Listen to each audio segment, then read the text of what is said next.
Correspondance. Martine Jacob. En hommage à Maurice Genevoix, Correspondance est consacrée à cet écrivain membre de l'Académie française entré au Panthéon le 11 novembre 2020.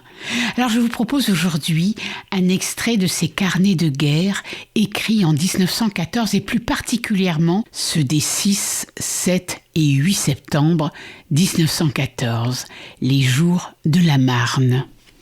Dimanche 6 septembre, 1h30 du matin. Sac à terre, fusil dessus, en ligne de section par 4 à la lisière d'un petit bois maigre, des bouleaux sur un sol pierreux. Il fait froid. Je vais placer en avant un poste d'écoute et reviens m'asseoir parmi mes hommes. Immobilité grelottante, les minutes sont longues, l'aube blanchit. Je ne vois autour de moi que des visages pâlis et fatigués. 4 heures. Une dizaine de coups de feu sur notre droite me font sursauter au moment où j'allais m'assoupir. Je regarde et vois quelques Uhlans qui s'enfuient au galop hors d'un boqueteau voisin où ils ont dû passer la nuit. Le jour grandit, clair et léger. Mon camarade de lit de Nubécourt débouche son inépuisable bidon et nous buvons à jeun une goutte d'eau de vie sans bouquet, de l'alcool pur. Enfin, le capitaine nous réunit et en quelques mots nous renseigne. Un corps d'armée allemand, dit-il, marche vers le sud-ouest ayant pour flanc-garde une brigade qui suit la vallée de l'Aisne. Le 5e corps français va buter le corps allemand en avant. Nous allons tout à l'heure prendre la brigade de flanc. Face à l'air, Sommène derrière nous, on creuse des tranchées avec les pelles-pioches portatives. Les hommes savent qu'on va se battre. Ils activent. En avant et à gauche, vers Presse-en-Argonne, un bataillon du 5e corps nous couvre. Je vois à la jumelle sur le toit d'une maison 2 observateurs immobiles. Les tranchées s'ébauchent. On y est abrité à genoux, c'est déjà bien. Vers 9 heures, le bombardement commence. Les marmites sifflent sans trêve, éclatent sur Pretz, crèvent des toits, abattent des pans de murs. Nous ne sommes pas repérés, nous sommes tranquilles. Mais nous sentons la bataille toute proche, violente, acharnée. 11 heures, c'est notre tour. Déploiement en tirailleur tout de suite. Je ne réfléchis pas, je n'éprouve rien. Seulement je ne sens plus la fatigue fiévreuse des premiers jours. J'entends la fusillade tout près, des éclatements d'obus encore lointains. Je regarde avec une curiosité presque détachée les lignes de tirailleurs bleus et rouges qui avancent, comme collés au sol. Autour de moi, les avoines s'inclinent à peine sous la poussée d'un vent tiède et léger. Je me répète, avec une espèce de fierté, j'y suis. Et je m'étonne de voir les choses telles que je les vois d'ordinaire, d'entendre des coups de fusil qui ne sont que des coups de fusil. Il me semble pourtant que mon corps n'est plus le même, que je devrais éprouver des sensations autres, à travers d'autres organes. « Couchez-vous !»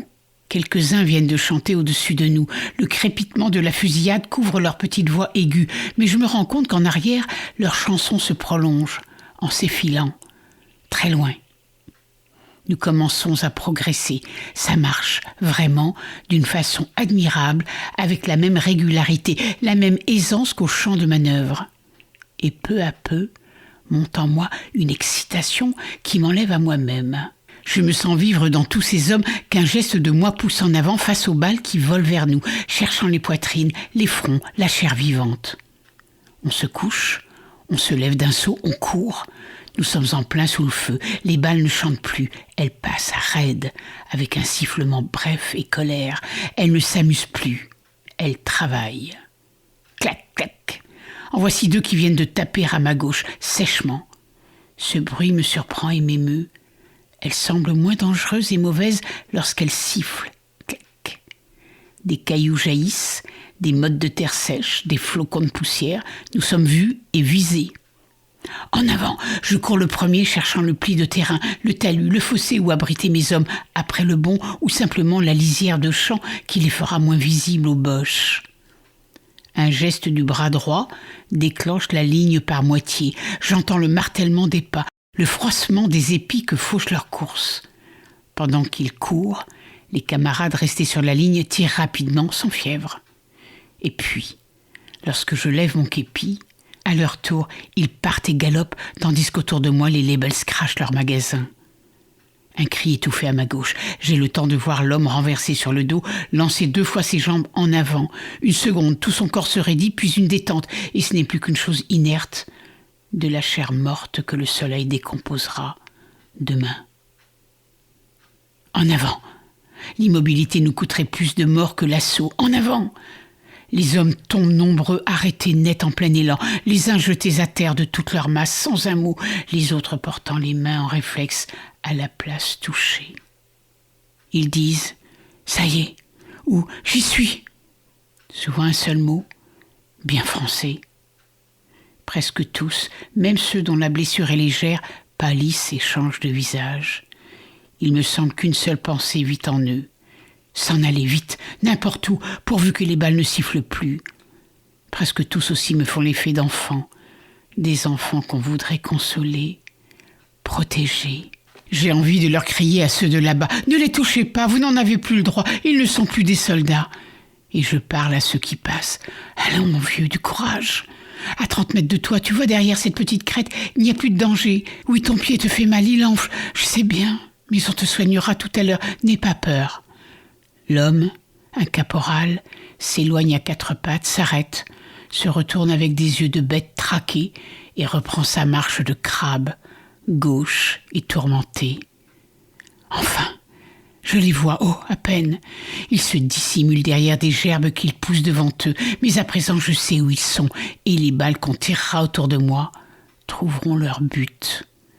La marche en avant reprend, continue, sans flottement. J'ai confiance, je sens que ça va. C'est à ce moment qu'arrive un caporal fourrier, essoufflé, le visage couvert de sueur. « Mon lieutenant, qu'est-ce qu'il y a ? Le commandant m'envoie vous dire que vous êtes trop avancé. Le mouvement s'est fait trop vite. Il faut s'arrêter et attendre les ordres. » J'amène ma section derrière une ondulation légère du terrain, dans un pli vaguement indiqué, mais où les balles quand même frappent moins. Nous sommes là, couchés, attendant ces ordres qui s'obstinent à ne pas venir. Partout au-dessus de nous, devant nous, à droite, à gauche, ça siffle, ça miaule, ronfle, claque. À quelques pas de moi, les balles d'une mitrailleuse assourdissante arrivent dans la terre, obstinées, régulières, pressées. La poussière se soulève, les cailloux sautent, et je suis pris d'une tentation irraisonnée de m'approcher de cette rafale mortelle jusqu'à toucher cet invisible faisceau d'innombrables et minuscules lingots de métal dont chacun peut tuer.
Maurice Genevoix poursuit dans ses cahiers de guerre. Les minutes se traînent longues, énervantes. Je me soulève un peu pour essayer de voir ce qui se passe. À gauche, la ligne ténue des tirailleurs se prolonge sans fin. Tous les hommes restent aplatis contre leurs sacs debout et tirent. Derrière un champ d'épis seulement, il y en a une vingtaine qui se lèvent pour viser. Je vois distinctement le recul de leurs armes, le mouvement de leur épaule droite que le départ du coup rejette en arrière. Petit à petit, je reconnais. Voici la section Porchon, et Porchon lui-même fumant une cigarette. Voici la section du Saint-Mexanté, disloquée un peu. Et plus loin, les tirailleurs de la 8e. Derrière eux, un petit homme se promène debout, tranquille et nonchalant. Quel est ce téméraire ? À la jumelle, je distingue une barbe dorée, la fumée bleue d'une pipe. C'est le capitaine Maignan. On m'avait déjà dit son attitude au feu. Les ordres, bon Dieu, les ordres. Qu'est-ce qu'il y a ? Pourquoi nous laisse-t-on là ? Je me lève, décidément. Il faut que je sache ce que font les Boches, où ils sont à présent. Je gravis la pente douce, sautant d'un tas de gerbes à un autre, jusqu'à voir par-dessus la crête. Là-bas, à 400 ou 500 mètres, il y a des uniformes gris verdâtres dont la teinte se confond avec celle des champs. Il me faut toute mon attention pour les discerner, mais par 2 fois, j'en ai vu qui couraient une seconde. Presque sur leur ligne, loin à droite, un groupe d'uniformes français autour d'une mitrailleuse qui pétarade à triple vitesse. Je vais placer mes hommes ici, ça n'est pas loin, et au moins ils tireront. Comme je redescends, un sifflement d'obus m'entre dans l'oreille. Il tombe vers la 8e dont la ligne se rompt un court espace, puis se renoue presque aussitôt. Un autre sifflement, un autre. C'est le bombardement. Tout dégringole exactement sur nous. Oh ! 10 hommes ont crié ensemble. Une marmite vient d'éclater dans la section du Saint-Mexanté. Et lui, je l'ai vu, nettement vu recevoir l'obus en plein corps. Son képi a volé, un pan de capote, un bras. Il y a par terre une masse informe, blanche et rouge, un corps presque nu, écrabouillé.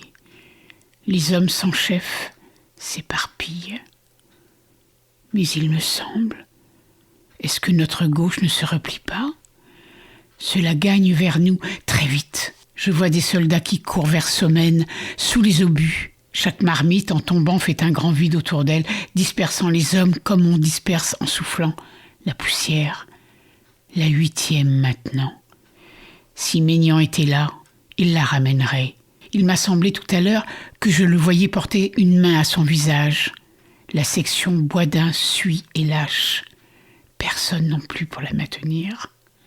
La section voisine à présent, et soudain, brutalement, nous sommes pris dans la houle.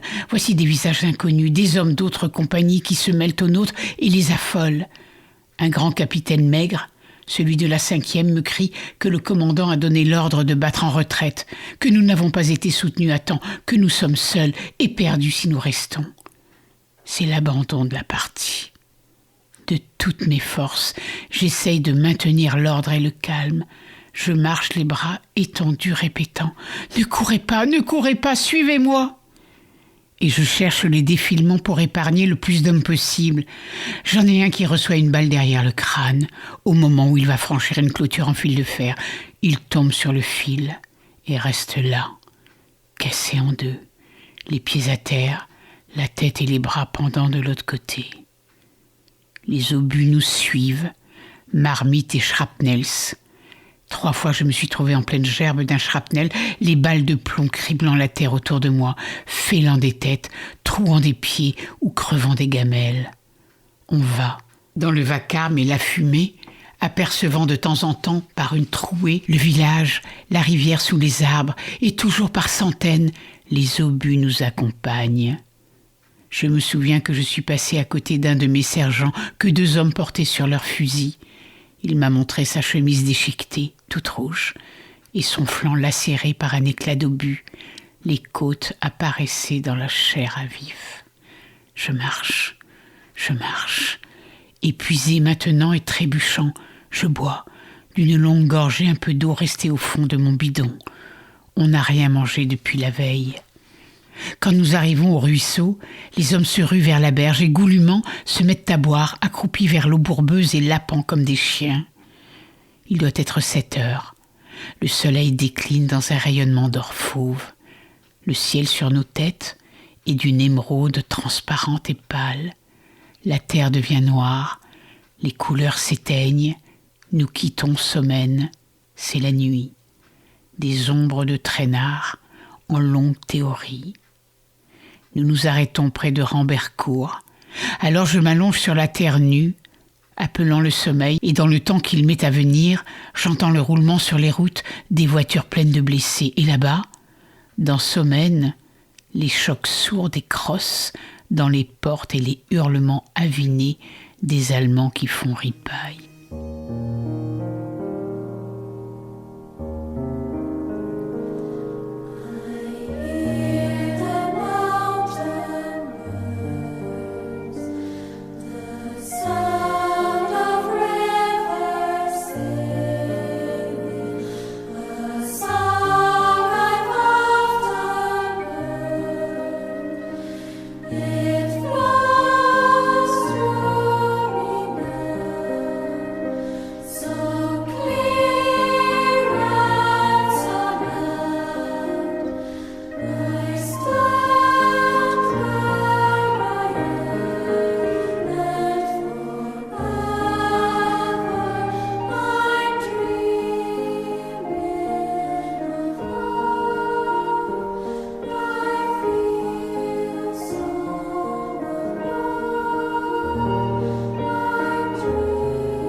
Lundi 7 septembre 1914, l'humidité du matin m'éveille, mes vêtements sont trempés, des gouttes d'eau brillent sur le mica de mon liseur. Rambercourt est devant nous un peu sur la gauche. La grande église écrase le village de sa masse. Nous la voyons de flanc, dans toute sa longueur. À gauche, une petite route qui disparaît entre deux talus. C'est par cette route que je vois vers 10 heures revenir mon capitaine et Porchon avec une poignée d'hommes. Coupés du reste du régiment, ils ont passé la nuit dans les bois, en avant des lignes françaises. Je reconnais de loin le capitaine Rive à son pic, une lance de Ulan qu'il a depuis Gibercy et dont il ne se sépare jamais. Je vais au-devant de lui pour lui rendre compte. Comme auprès de Cuisy, on creuse des tranchées. Les y attendrons-nous cette fois ? Nous n'avons pas devant nous le large vallon de Dannevoux, mais dans les 500 mètres qui nous séparent de Rambercourt, beaucoup d'entre eux tomberont s'ils avancent par là. On continue à se battre vers Bauzé. Sans cesse par petits groupes, des blessés apparaissent à la dernière crête et lentement s'acheminent vers nous. Ceux qui ont un bras en écharpe marchent plus vite. D'autres s'appuient sur des bâtons coupés dans une haie. Beaucoup s'arrêtent, puis se traînent quelques mètres, puis s'arrêtent encore. Je suis allé l'après-midi au village, écrit Maurice Genevoix. Il était plein de soldats qui fouillaient les maisons, les cuisines, les poulaillers, les caves. J'ai vu des hommes couchés devant des futailles, la bouche ouverte sous le jet de vin qui coulait. Un chasseur blessé au bras gauche tapait avec la crosse de son fusil de toute la force de son bras valide dans une porte voûtée derrière laquelle il flairait des bouteilles. Des artilleurs sont arrivés et lui ont prêté l'aide de leurs mousquetons. Mais il a fallu de surcroît les labels de 3 fantassins pour avoir raison de la porte massive. Fantassins, artilleurs et chasseurs ont disparu sous la voûte. Le docteur Le Labousse m'a conté qu'une forte patrouille d'infanterie, lancée aux trousses des pillards, avait rencontré, comme il revenait du village, quelques lascars attelés à une charrette pleine de butin. L'adjudant-chef de patrouille a arrêté la bande, qui s'est enfuie par crainte des suites. La charrette attendait sur la route, brancard vide, et l'adjudant perplexe se grattait la tête. Il paraît que la patrouille et son chef se sont endormis ce soir-là, le ventre plein. À partir de 3 heures, l'artillerie lourde allemande bombarde Rambercourt. À 5 heures, le feu prend à l'église. Le rouge de l'incendie se fait plus ardent à mesure que les ténèbres augmentent. À la nuit noire, l'église est un immense brasier. Les poutres de la charpente dessinent la toiture en traits de feu appuyés et en hachures incandescentes. Le clocher n'est plus qu'une braise énorme au cœur de laquelle on aperçoit, toute noire, les cloches mortes. La charpente ne s'effondre pas d'un seul coup, mais par larges morceaux. On voit les poutres s'infléchir, céder peu à peu, rester suspendues quelques instants au-dessus de la fournaise, puis dégringoler avec un bruit étouffé. Et chaque fois jaillit, très haut, une gerbe d'étincelles claires dont le rougeoiement, comme un écho, flotte longuement sur le ciel sombre. Je suis resté des heures, les yeux attachés à cet incendie, le cœur serré, douloureux. Mes hommes, endormis sur la terre, jalonnaient de leurs corps inertes la ligne des tranchées, et je ne pouvais me décider à m'étendre et à dormir comme eux.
Mardi 8 septembre 1914, ce matin les ruines fument encore. La carcasse de pierre se dresse toute noire sur le ciel limpide. Les hommes ont le sommeil lourd. Au bord de la tranchée, il y a des plumes blanches, noires, rousses, des touffes de poils, des bouteilles vides. Je fais secouer tout le monde par les sergents. On entend venant des bois à notre gauche une fusillade qui par instant se fait violente. Derrière nous, une batterie de 120 tonnes sans discontinuer. Et sur Rambercourt, à intervalles réguliers, des marmites éclatent en rafales, par 6 à la fois. À midi, nous sortons des tranchées. Lentement, formés à large intervalle, nous marchons vers la route qui va de Rambercourt à la Vaumarie. Au long de la route d'Hérise la Petite, des trous d'obus énormes crèvent les champs. La campagne est chauve, terne malgré l'intense lumière. Des chevaux crevés, ventre ouvert, pattes coupées, pourrissent au bas du talus, dans le fossé. Il y en a 6, collés les uns aux autres, qui font un tas énorme de charognes dont la puanteur horrible stagne au fond du ravin. Beaucoup de caissons fracassés, roues en miettes, ferrures tordues. Route de la Vaumarie, nous attendons, couchés en tirailleurs dans le fossé, prêts à soutenir les nôtres qui se battent en avant. Lorsque je me lève, je vois une grande plaine désolée, bouleversée par les obus, semée de cadavres aux vêtements déchirés, la face tournée vers le ciel, ou collée dans la terre, le fusil tombé à côté d'eux. La route monte à droite, vers les bords de la cuvette d'une blancheur crue qui fait mal aux yeux. Loin devant nous, des sections en colonne d'escouade par un restent immobiles, terrées, à peine visibles. Elles sont en plein sous les coups de l'artillerie allemande. Les lourdes marmites par douzaines achèvent de ravager les champs pelés. Elles arrivent en sifflant, toutes ensemble.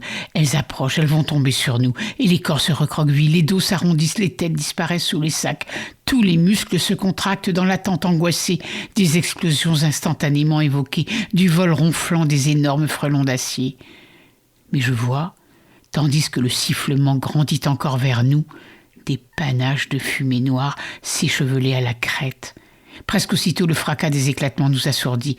Chaque fois qu'un obus tombe, c'est un éparpillement de gens qui courent en tous sens. Et lorsque la fumée s'est dissipée, on voit par terre, faisant taches sombres sur le jaune sale des chaumes, de vagues formes immobiles. Un commandant de gendarmerie à bicyclette grimpe la côte en poussant de toutes ses jambes. Il va droit vers la ligne où les bords de la cuvette touchent le ciel et que couronnent sans cesse renaissant les sinistres panaches noirs. Il se profile une seconde à la crête, silhouette minuscule et nette, et soudain disparaît en plongeant. Un quart d'heure se passe, et le voici réapparaître, puis dévaler la pente à toute allure. Il parle à notre commandant. Je crois comprendre qu'on n'a plus besoin de nous. Ce qu'ils ont fait, écrit Genevoix, c'est plus qu'on ne pouvait demander à des hommes. Et ils l'ont fait. Notre sol fut la terre de leur bataille. Leur amour de la liberté, le viatique qu'ils nous ont légué, leur sacrifice, dit notre dette et nos devoirs.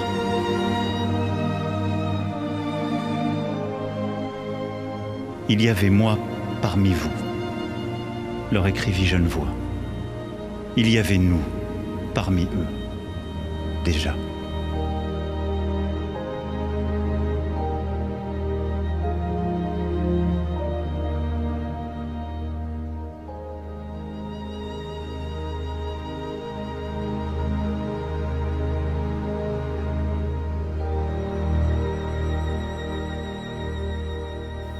Les textes étaient extraits du recueil Ceux de 14 aux éditions Flammarion.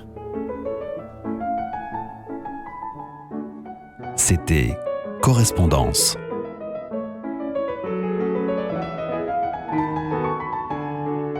Une émission préparée et présentée par Martine Jacob.